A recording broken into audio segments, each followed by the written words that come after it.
Magandang hapon. Yan, nagluluto ako ng gabihan natin. Ngayon ay 4:24 ng hapon dito sa Windsor. At ito naman ang weather sa amin. Yan. Maganda ang panahon ngayon, mainit.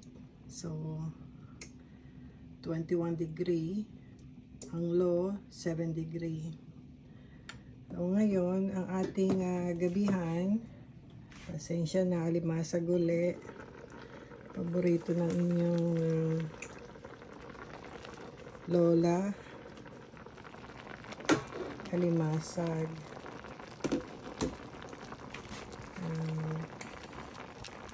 Nahinaluan ko ng kalabasa.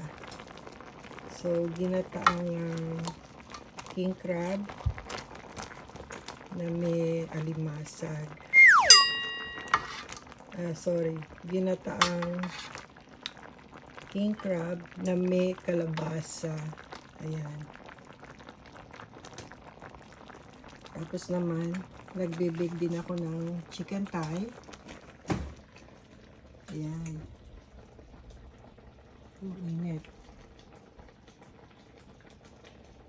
So, ayan, binibake natin yung chicken thigh. Tapos, pag medyo half cook na, lalagyan ko siya ng breadcrumbs para chicken bake. Ayan. So, yan ang ating ulam ngayong Thursday.